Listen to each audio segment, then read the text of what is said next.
Hello and welcome to Light TV Main News, shining the truth, changing lives. The headlines. Miles Sampa granted 1 million kwacha bail after denying cybercrime charge. Mulungushi Textiles plant begins test runs.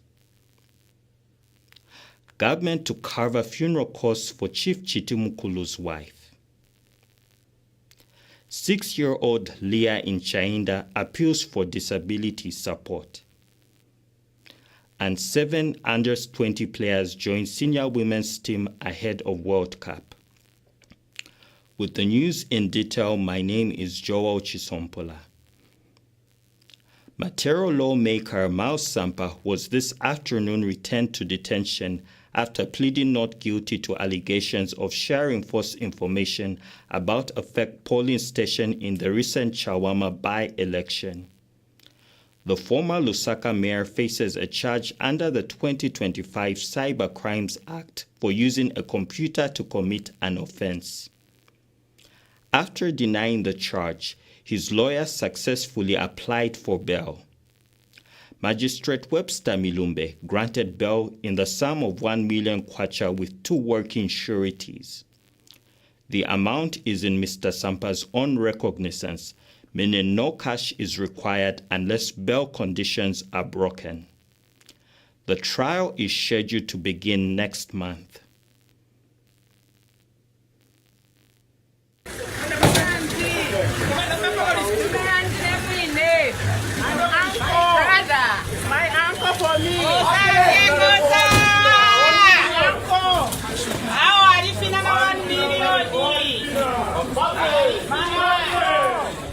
Zambia Army Commander Lieutenant General Geoffrey Ziyele has clarified remarks he made about exterminating illegal miners.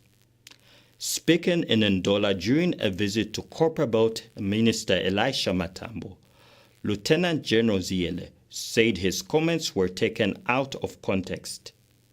He emphasized that the army is targeting armed individuals and organized crime networks, not ordinary Zambians. He cited intelligence reports that security forces found weapons, ammunition, and drones in some illegal mining areas, highlighting concerns over safety and security. Minister Matambo supported the military's intervention, noting that illegal mining activities can pose risks to communities and national stability. Lieutenant General Ziyele stressed that operations are focused on addressing security threats while respecting the rights of law-abiding citizens. Our intelligence assessment has revealed that there are certain individuals with armament above 7.62 millimeters. 7.62 millimeters, Honorable Minister, is an AK-47. So there are individuals inside there whose weapons are above 7.62 millimeters. We have captured a sophisticated drone, Honorable Minister, which an average Zambian may not be able to use. There are signs that certain individuals who might have been handling explosives. We have found material suggesting that some individuals might have had boxes of ammunition, because there is a material suggesting that there could have been a box of ammunition. We also have information that some individuals were seen carrying weapons whose description leads to some certain type of weapons that is of great concern to us. We also have in our custody certain individuals. For example, Honorable Minister, we have this young man. This young man, on his possession, this was his phone. We just said his phone number there.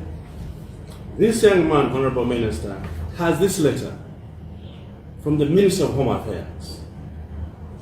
This letter authorized him to be a resident in Zambia from 4th January 2023 to March 2023. As of 2026, he is in Mfumo. Therefore, he becomes an illegal immigrant and an illegal miner. This is a young man. I'll be very quick not to flash too much. This is a young man. You can see that he has a military background. Yes. This is the young man. This is the young man. And in the phone, what do we find? Precious stones. Many of them, Honorable Minister. And these two individuals are actually Zambian. One guy is a Piri, one guy is a Tembo. These guys are in our custody.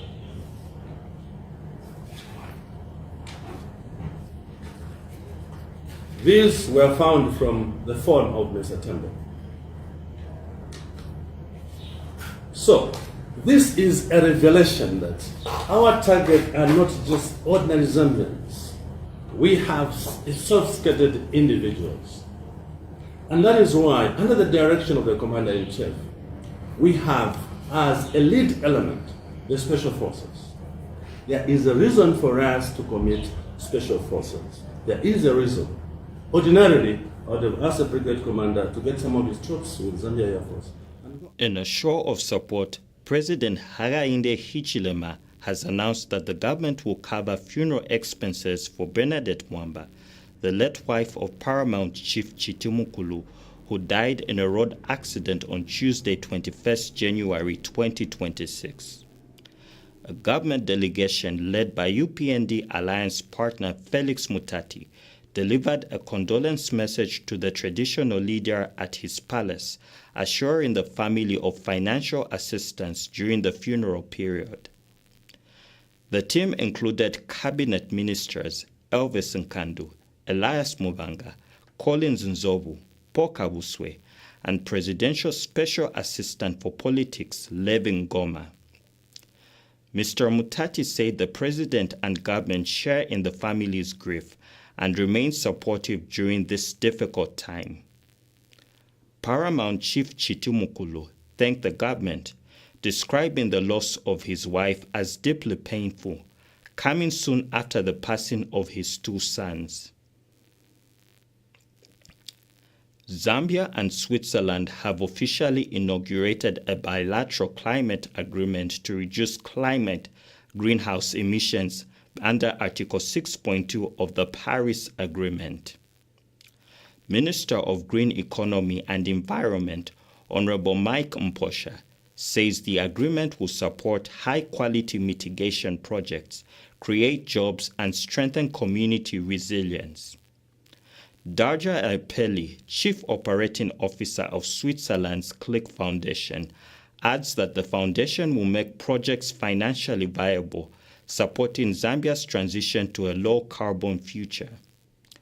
Swiss Ambassador to Zimbabwe, Zambia, and Malawi, His Excellency Stefan Rey, says the agreement allows Switzerland to offset emissions while supporting Zambia's climate ambitions, ensuring environmental integrity and contribution to sustainable development goals. This marks Zambia's third Article 6 agreement in 2 years, showcasing its growing role in international carbon markets. Development.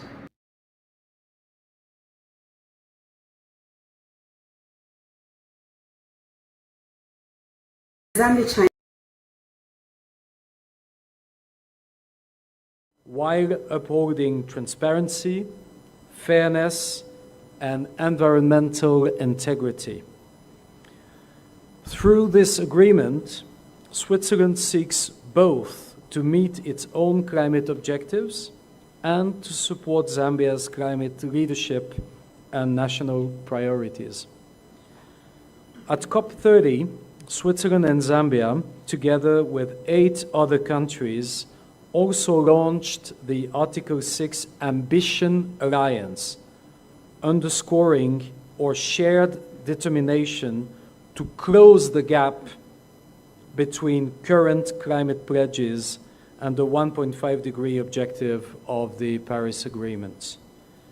Switzerland and Zambia have a long history of collaboration across development, governance, and social programs. Over decades, our cooperation has strengthened livelihoods, empowered youth and women, and addressed vulnerabilities in a changing world. As Switzerland recalibrates its international cooperation in response to evolving global priorities, our bilateral development cooperation program with Zambia will be phased out by 2028. This transition does not mark an end to our partnership. Rather, it reflects an effort to adapt and diversify our engagement, building on past achievements while focusing on areas where Switzerland can deliver lasting added value. Climate cooperation, including this agreement, is a key pillar of this next phase, which we look forward to pursuing together. The bilateral climate agreement is a significant milestone in our cooperation. It provides a framework that is mutually beneficial, allowing Switzerland to offset parts of its emissions through high-quality concrete results. For countries, one of the issues we were discussing was the finalization of our bilateral negotiations and possible signing of the agreement. And you are ready that I was so eager to sign, to move, our activities even before signing. But I'm happy that we later signed and we are here to push the implementation. In that discussion, in that meeting during the courtesy call, we gave matching orders to our two.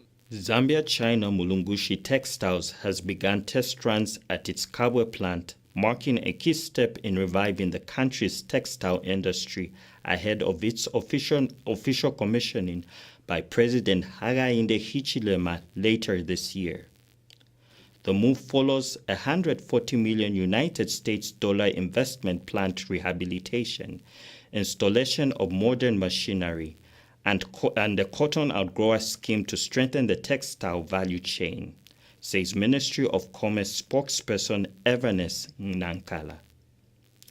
Once fully operational, the factory is expected to create over 500 direct jobs and reduce Zambia's dependence on imported textiles. Mulungushi Textiles, a joint venture between Zambia and China, aims to restore the nation's once thriving textile sector and boost industrial growth. The historic Kabwe plant is currently undergoing major upgrades to modernize production and resume full operations. Zambia-China Mulungushi Textiles has begun its test runs. Now the $140 million project, once completed and commissioned, is expected to create over 500 direct jobs, which will greatly benefit the Zambian people. It will also interest you to know that soon, the Ministry of Commerce, Trade and Industry, Honorable Chipoka Mulinga MP, will invite the general public to witness the full test runs. This will be done before official commissioning by the head of state, President Hakainde Hichilema. For the Ministry of Commerce, Trade and Industry, this is a proud moment for us as it is a huge milestone in the country's industrial development. Once commissioned, the project will ensure that it contributes greatly to Zambia's economic development, and it will also help us as a country reduce reliance on imports as well as promote inclusive. As of Tuesday, 20th January 2026, Zambia's cholera outbreak declared on 5th August 2025 continues to affect several districts, with 7 new cases reported, all from Lusaka district. The Zambia National Public Health Institute reports a case fatality rate of 1.5%, with 7 patients currently admitted and no deaths reported in health facilities or on arrival. Cumulative figures show 670 cases, including 10 deaths and 225,858 people vaccinated so far. Lusaka, Mpulungu, and Nsama remain among the most affected districts. Health authorities are urging residents to follow safe hygiene practices. Zambia is making strides in maternal health, with facilities now better equipped to handle complications during childbirth, officials say. Speaking at the Johns Hopkins Program for International Education in Gynecology and Obstetrics Postpartum Hemorrhage Practice Coordinators Meeting, Regional Clinical Advisor Rosemary Njogu highlighted improvements in delivery times, the ability of medical staff to manage postpartum hemorrhage, and increased confidence in handling natural births. She stressed the need to educate mothers that health facilities are ready to assist them. The Ministry of Health, guided by a presidential directive, continues efforts to ensure no woman dies during childbirth. We take our first set of commercials. Join me for more news on the other side.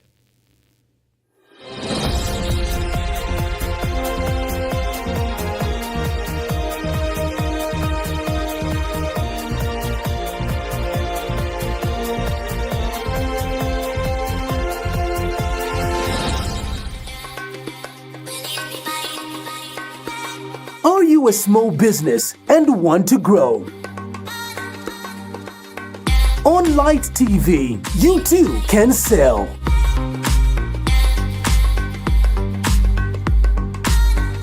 Make big earnings.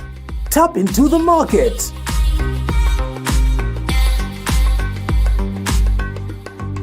It's on fire, rolling and tasty. Irenda, irepia. Call our marketing team and be a part of this exciting offer. Revamp your business, re-strategize, and let our creative team take your business to the next level. Call the numbers on the screen now so that we can take your business to another level. Ilenda Ilipia, exclusive to Light TV.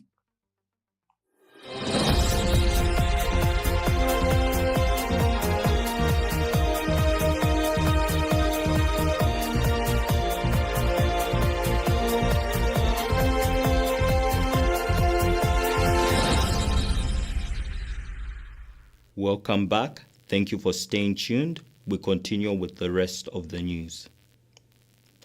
As Zambia prepares to mark the International Day of Education this Saturday, President Hakainde Hichilema has held the country's education milestone, noting that the 70% grade 12 pass rate reflects significant progress. In his address to the nation, President Hichilema stated that the achievement demonstrates the government's commitment to free education and praised the hard work of students and teachers. He emphasized that education is the best investment and urged young people to support and care for one another while avoiding negative influences. The president also described the initiative as part of a comprehensive package of policies aimed at improving schools nationwide, including efforts in Catholic schools. He called on all Zambians to continue supporting education to ensure a better future. The population to extend love to each other, hand of love as Bali loves the people of Zambia. That's what drove me into politics, love for the people. Because we love the people, we care for them. Because we care for them, we deliver free education, hence the pass rate. The young people have done well in school. The hard work you put in, we want to thank the teachers for the good work you put in investment. Education is an investment. And that's what I say one and all. For many years in operation, we used to talk about education not being, but an investment. And people thought I was playing with words. See the result of proper planning and hard work. That's what you see. And this policy, coupled with CD, kids now and go to school, even when parents can't afford. This is a package. It's a package of measures, a myriad of measures. I think about the school feeding program across all the 116 districts. I want to encourage young people, don't listen to polluted brains. Do not spoil our children. Allow our children to love each other, to support each other, to care for each other. And then the country will be a better place to live in. For all, not for a few. A family in Chainda compound has appealed for assistance for 6-year-old Leah Chipeta, who was born with a disability requiring constant care. Leah's parents said she needs regular physiotherapy at Levi Mwanawasa Teaching Hospital, specialized medical attention, and a proper diet. They explained that their income is from occasional piecework and is insufficient to cover hospital, transport, medical supplies, and nutritious food. Leah's mother cannot work consistently, as she must remain at home to care for her daughter. The family added that despite her condition, Leah dreams of attending school and often asks why she cannot go like other children. They are now appealing to the government, churches, charities, and well-wishers to provide support for her medical care, transport, and education, hoping to give Leah a chance at healing and a better future. Zambian police have arrested an Egyptian national in Lusaka accused of defrauding a fellow countryman of 10,000 United States dollars. Zambia Police Deputy Public Relations Officer Chipo Kataisha says Khalid El Said Abulenin, age 37, allegedly obtained the money in January 2022, claiming it would be used to set up a furniture business in Zambia. The complainant, Muhammad Abu Zaid, age 36, told police that after handing over the cash, the suspect disappeared and could not be traced.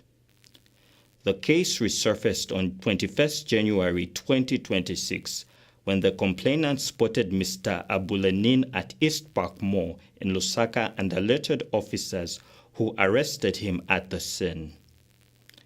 In a statement, Chipo Kataisha said the suspect is being held at Matero Police Station. He is expected to appear in court soon, charged with obtaining money by false pretenses, contrary to Section 309 of the Penal Code of Zambia. The Zambia Police Service has charged and arrested an Egyptian national, Khaled El Said Abdulnain, age 37, of Foxdale, Lusaka, for the offense of obtaining money by false pretenses, contrary to Section 309, Cap 87 of the Penal Code of the Laws of Zambia. The suspect was reported by Muhammad Abzoid, age 36, of Ballaston area, Lusaka, also an Egyptian national. It is alleged that the suspect obtained $10,000 from the complainant on the pretext that the money would be used as capital to establish a furniture business in Zambia, when in fact it was not true. Brief facts of the matter are that in January 2022, at a unknown date, the complainant and the suspect, who originate from Egypt, entered into discussions after the suspect proposed that there would be a viable furniture business opportunity in Zambia. The suspect informed the complainant that an initial capital investment of $10,000 was required. Believing this representation to be genuine, the complainant handed over the said amount in cash to the suspect. After receiving the money, the suspect allegedly disappeared and could not be traced. On January 21st, 2026, at around 12:40 hours, the complainant spotted. Flood victims in Kazembe, Lumezi district, have welcomed cash support aimed at helping them recover from recent floods. The Together in Hope initiative, led by World Renew Country Director Oliver Wecklin and implemented by CCAP Relief and Development, provides affected families with funds to purchase essential goods based on their urgent needs. The program targets 300 households across Lumezi, Lundazi, and Chasefu districts, with each household expected to receive 800 kwacha. At the launch, 110 households in Kazembe received a total of 88,000 kwacha for food and clothing damaged by the floods. Residents, including community members Maria Mwansa and Joseph Piri, expressed gratitude for the support and appealed for more assistance as they continue to rebuild their lives. In a better way or in better places that aren't so near water sources that maybe could be subject to flooding again. So this is important in building up the community and building a long-term plan so that they can gradually improve their areas. Initially, we thought about blankets, we thought about foodstuffs, we thought about non-food items, all the traditional things that are given out in relief situations. However, there has been a move towards cash programming, both in the NGO community, but also in the government community. I think in the last few years of drought assistance, the government gave out significant social cash transfers and extra cash transfers to help people overcome this, rather than give out foodstuffs or other things. I think we take another break. On the other side, join me for sports and international news.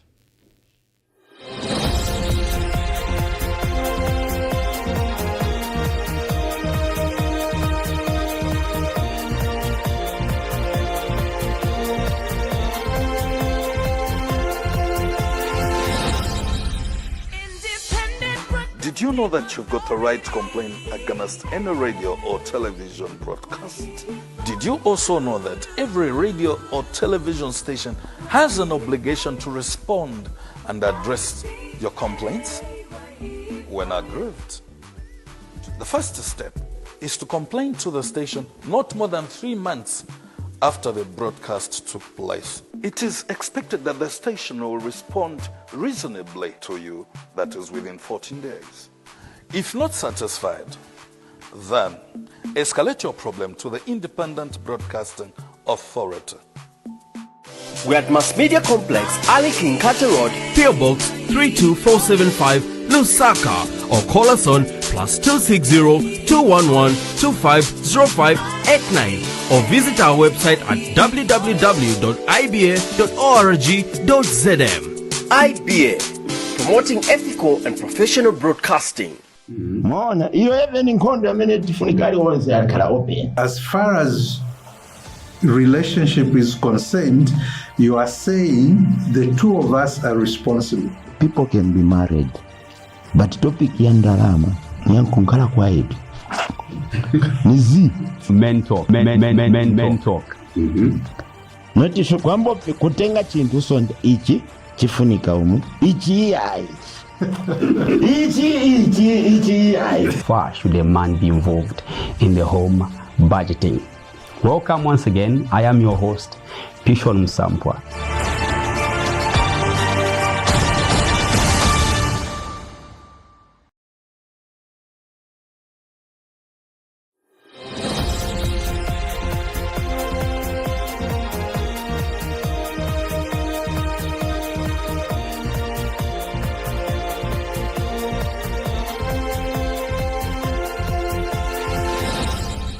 Welcome back. Thank you for staying tuned. We continue with the news.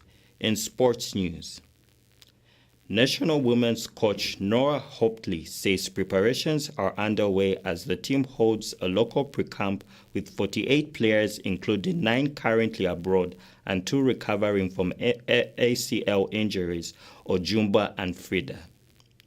The camp focuses on 3 objectives: fitness, defense, and tactical preparation. Players underwent endurance testing, including the yo-yo test, while training also emphasizes defending and building tactical plans ahead of upcoming tournaments. 7 under-20 players have been called up, with promising talents training alongside senior players before returning to compete in the under-20 World Cup qualifiers. Coach Hopley outlined a 4-step preparation plan, including an international window in February, a proposed tournament in Dubai, a 10-day camp in Morocco, and final preparations ahead of the World Cup in Europe. We want to satisfy also the whole crowd, but basically we have the hunger in us which we want to work for, which we want to achieve, which we burn for. I'm long in the business already, 16 years on the line, so I know how to deal it, and also to still have the balance, to stay quiet, focused and deal with the whole pressure. In international news, Nigerian authorities have confirmed gunmen abducted dozens of worshippers during Sunday services in Kaduna State after initially denying the attacks.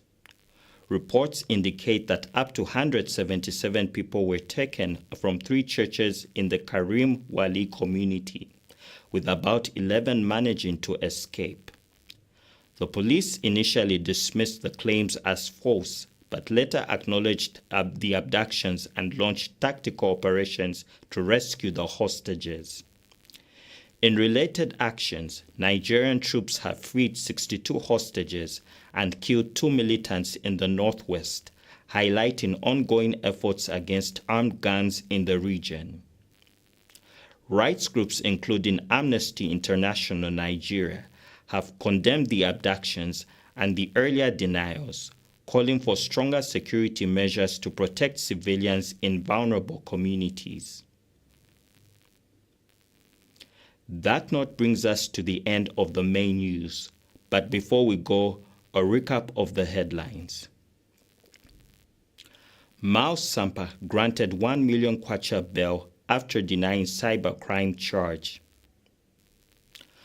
Mulungushi Textiles plant begins test runs. Government to cover funeral costs for Chief Chitimukulu's wife. 6-year-old Leah in Chainda appeals for disability support. And 7 under-20 players join senior women's team ahead of World Cup. Thank you for tuning in. Stay inspired.